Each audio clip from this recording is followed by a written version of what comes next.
Welcome to a breezy Lubbock, Texas, and Jones AT&T Stadium. You know, this place was once dubbed the best home field advantage in all of college football. Well, today the Texas Tech Red Raiders take on the 12th-ranked TCU Horned Frogs. And here's what's at stake today. TCU must win today. Next weekend against Baylor to clinch a spot in the Big 12 championship game. As for Texas Tech, they must win if they want to become bowl eligible for the first time in 2 seasons.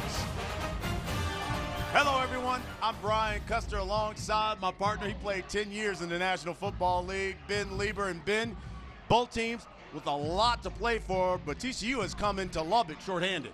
Oh, really short-handed. They have 5 very important starters that are not going to play, and I'm curious to see how they rebound and react to that very emotional loss against OU last week. And for Texas Tech, 16 seniors, very special day for these guys. The last time they're going to play in this stadium. So, like you said, one more win, bowl eligible, big day for them. One of those important starts for TCU, their quarterback Kenny Hill did not make the trip, reportedly dealing with a concussion. So that means the Sean Robinson era begins today. He's getting his first collegiate start. Yeah, Kenny Hill has been the starter the last 2 years. He's had some ups and some downs, but you're going to see a lot more mobility. Same offense. They're going to throw the ball horizontally with Sean, but he was the number 6 dual threat quarterback in the nation last year in high school, so expect a lot more quarterback run game with him. He's been on a big stage, leading his team to a state championship last year, just in December. So less than a year ago, this kid was in high school, but this is a tough Texas Tech defense, much improved, very physical up front. Robinson, of course, a freshman out of DeSoto, a suburb of Dallas. Now, as for Texas Tech, they rely on the arm of their 5th-year senior, Nick Shimonik, and this is a guy who's completing 70% of his passes. Well, it seems like it's plug and play with these Texas Tech quarterbacks. This air raid offense, all predicated on the horizontal passing game. Get the ball on the outside to your receivers, but with all of that, they set up all the deep shots down the field, so you have to be alert and ready for that. The thing with Shimonek, though, is he's not real mobile. He doesn't extend a lot of plays, so his offensive line is going to have to play fantastic against the #1 defense in the Big 12. Well, probably the only thing they love more than football here in Texas, their barbecue. Saddle up because 2 rivals will playing for what they call the West Texas Championship in the Saddle Trophy. It's senior day here in Lubbock. Red Raiders, Horned Frogs. The kick is next. Mining. Only at Dave & Buster's. Justice League, November 17th. Welcome back to a breezy Lubbock, Texas. 53 degrees. Right now, the wind blowing at 31 miles per hour, but they tell us we should experience wind gusts as high as 40 to 50 miles per hour throughout this game. Gary Patterson, his 12th-ranked Horned Frog. And you take a look at Gary Patterson. This is a guy, 17 seasons at TCU. Horned Frogs all-time winningest football coach with 157 wins. And Cliff Kingsbury, 5th season as head coach of the Red Raiders. He's the only former Texas Tech player to return to his alma mater as a head coach. By the way, 2-2 against the Horned Frogs as a head coach. Horned Frogs won the toss. They've opted to defer, so the Red Raiders will get it first, and that means Kiki QT back deep to receive it. And you want to talk about a dangerous return, man. Last weekend, he opened the game with a 92-yard kickoff return for a touchdown. All right, let's talk about what to watch for, Ben, with the Red Raiders. Well, you just mentioned him, Kiki QT. The guy can do everything. He catches touchdowns, receiving, rushing, throwing, and even on all the return games, so you have to watch out for him on offense. And then defensively, this is one of the best defenses in the country and led by a lot of guys, but I like Nick Orr. He's going to have to make plays in space along with the other DBs against this offensive scheme that likes to throw things horizontally, so a lot of opportunities for open field tackling. You know the Red Raiders, with that spread offense, love to play with pace.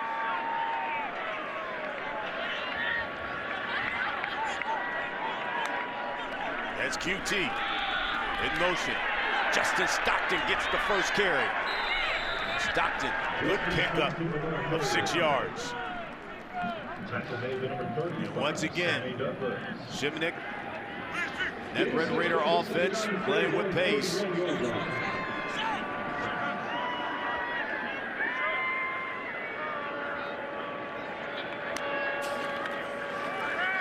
Play fake. That pass is caught. Dylan Cantrell. Now, this is exactly how the offense wants to set up. They want to get the run game going, and they want some easy passes for Shimonek. Once he gets into rhythm, he's a dangerous passer. He just needs a little bit more consistency in the second half. Stockton, the carry. That's a good pickup of 3 or 4. You know, this is the one thing that I worry about with TCU's defense and their team overall. A tough loss last week, and they're coming off and having to play an 11 o'clock kick. So emotionally, how are they going to respond? Their defense needs to step up, start fast, and sort of set that tempo for their offense. Red Raiders coming up for victory last weekend, which ended a 4-game losing streak they had. TCU coming off that loss to Oklahoma. Shimonek. That one's complete to Cameron Batson.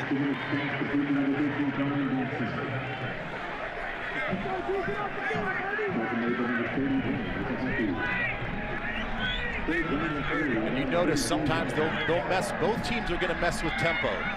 They really throw off a defense because they'll get lined up, look to the sideline, get a play, and then snap the ball. And sometimes they'll go right up to the line and snap it. 3rd and 3. See, there it is. They get lined up, they're going to check the defense, and then Cliff Kingsbury, the head coach and offensive coordinator, is going to feed in the offensive play call. Red Raiders, 4th in the conference and converting 3rd down. That was tipped in the air, nearly picked off, but we got a flag. They're going to get Izahaku, number 31, the safety that came down in the slot that's going to come early to make contact with the receiver. Pass interference by number 31 of the defense. It's a spot foul and an automatic first down. But this is an area that both offenses are going to have to beat man-to-man defense.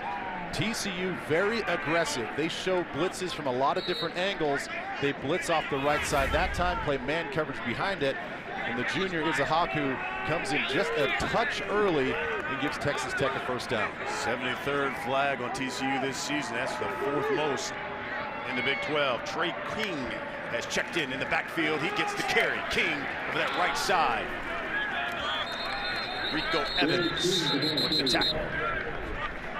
We talked about how shorthanded TCU is coming into this game. And I'm talking about 6 major starters here, Ben, that are out here. Well, yeah, you take a look at that. Obviously, quarterback, that hurts you. You have no idea what you're going to get out of the young freshman quarterback.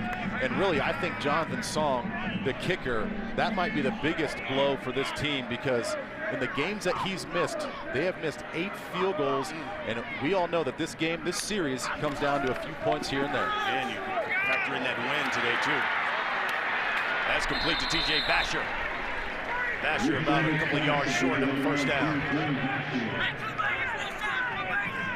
You know, we're going to have to watch as this game goes on how TCU defensively, missing Traven Howard, responds to set up the defense. He is their defensive leader and the smartest player on that team to get everybody lined up. He's one of those guys that's out. So there's going to be a new play caller on defense. How well can he get them set up with this up-tempo style? Trey King got that first down.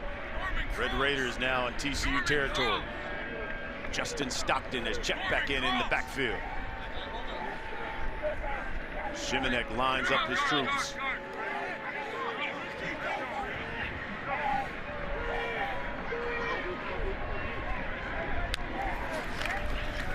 Play fake. Quick strike. Dylan Cantrell. I really like what Texas Tech is doing already. They've had a little bit of success in the run game, so all of a sudden now already on the first series, it opens up a little bit of that play action pass. It's a quick little ride to the belly of the running back, pulls it out and gets it out to his receiver. They go with trips at the top of your screen. Carry goes to Stockton. We're looking at 3rd down again for the Red Raiders.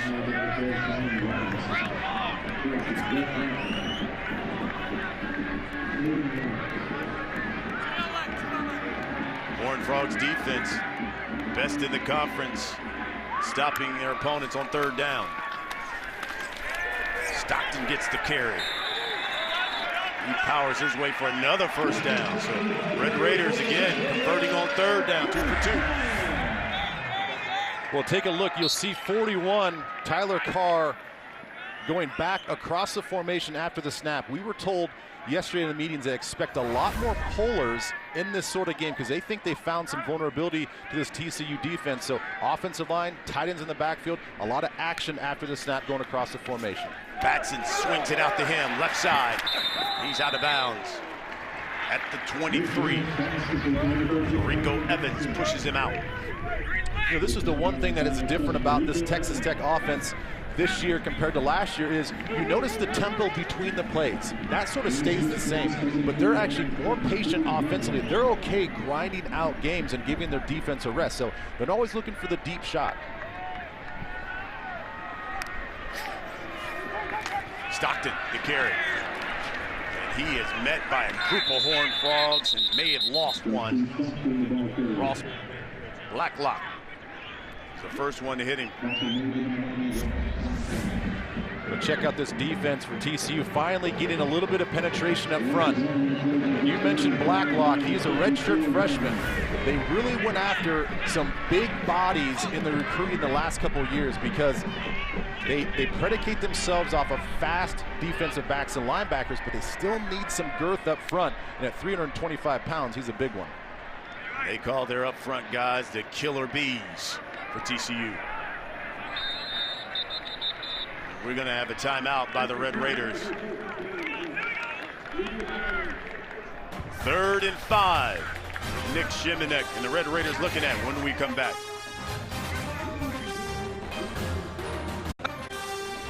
College football on FS1 is sponsored by Dave and Buster's. In the first quarter, TCU, Texas Tech, Red Raiders with the football first so far. As play, this drive has gone 12 plays, 51 yards. They're looking at 3rd and 5 now from the Horned Frog 24-yard line. Well, this would be a good time for QT. He's their best playmaker in offense, and this is a play they need to have here in the red zone. There's number 2, Kiki QT, Mr. Do-It-All for this offense. Let's see if they can get him the ball here on 3rd and 5. They send Stockton in motion. Trips up top. And there's a quick strike, and it's complete to QT. Well, some of those quick strikes are so hard to defend. You'll see QT right there, just sit right down in the zone. There's a good ball placement by Shimanek is really what was the difference because there's an inside defender right there on his right side. He puts it on the outside where only QT can go and get it. Stockton and Trey King split in the backfield. Play fake, the slant. The Cantrell.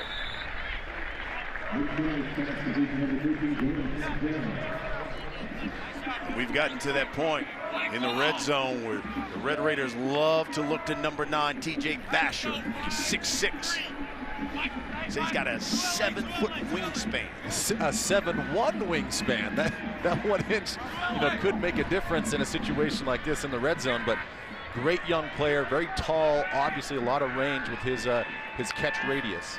Red Raiders worst in the conference when it comes to red zone offense. And Stockton with the carry.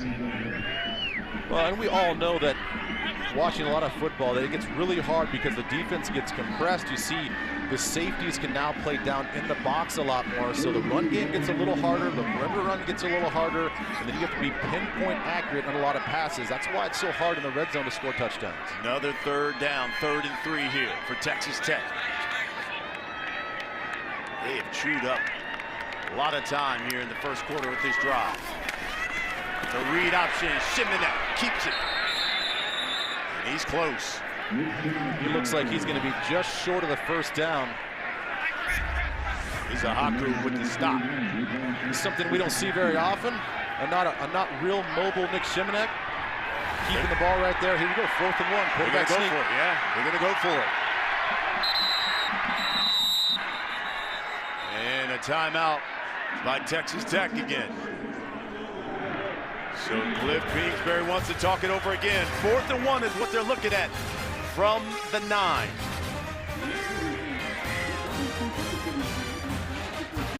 Fox NFL Kickoff, Sundays at 11 Eastern. We're talking football.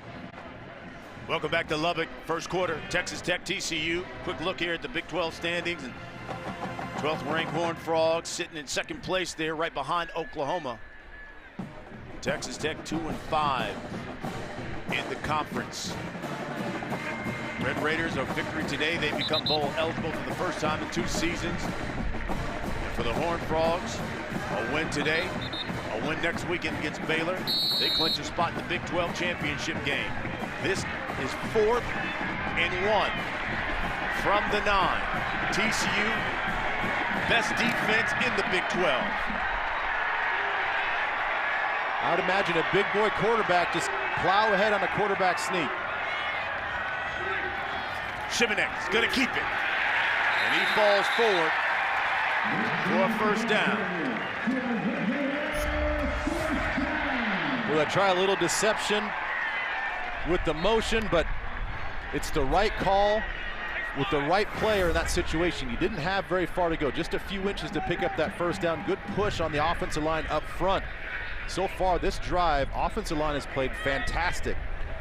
We've gotten some chunk yardage runs against a very formidable and tough defense in TCU. Desmond Nisby has checked in for the first time in the backfield from the pistol. This is Nisby. He's a big guy. Trying to power his way. He gets to about the 5-yard line, stood up by that Horned Frog defense. Well, they're going to keep Nisby in there, and I think that's a smart thing to do. He already has 7 rushing touchdowns this year, so you know as a defense, they like to get the ball in this guy's hands. Sometimes, even though it's an obvious thing, he's a big back that can run you over. Nisby, Stockton, split backfield. Play fake. He looks too high. It's intended for Cantrell. Well, linebackers Sammy Douglas and Nick Orr were standing right. Watch the left side of your screen. They drop back in coverage, close off any sort of slant windows. And that was a smart thing to do by Shimanek, just to sail that ball, get that ball out of the end zone. First Incompletion for Shimanek. Stockton in the backfield. 3rd and goal. Look at this line of defense. It's going to be awfully hard to run anything short and inside. 19 plays this drive. Shimanek under pressure. And he's going to throw, almost picked off in the end zone by Nick Orr. Well, like I said, and you mentioned it earlier, Texas Tech has struggled in the red zone all season long. You see Joseph Broadnax applying the pressure. Shimanek trying to buy some time and find somebody open, and nearly picked off and nearly disastrous after a really nice drive for Texas Tech. They've had some kicking issues. It looks like right now, we mentioned the wind. It's swirling inside the stadium. Right now, the wind is at his back. This should be a chip shot, easy one for Hatfield. Clayton Hatfield, this is from 23 yards out.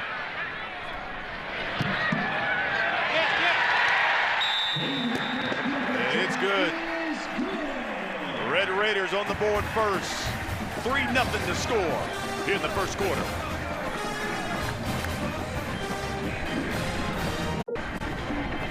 Three to nothing our score here in Lubbock. Let's get a quick game break from Greg Wolf in Los Angeles. All right, Brian, thanks. Number 3, Miami jumped into the college football playoff top 4 after that beatdown of Notre Dame last week, taking on Virginia, and it's the Cavaliers who strike first. Kurt Benkert to Olamide Zaccheaus, 33-yard score. Cavaliers lead 7-0 early, but that turnover chain already in effect. Haynes with a fumble recovery and on the move. Brian, Ben, back to you. All right, Greg. Turnover chain. Turnover chain. Turnover chain. I love that song, man. I love that song. I didn't know what to think about it when the season started, and now I'm really into it. It is a cool deal. Well, there's one of the most dangerous men in the country. Back deep waiting for this kick.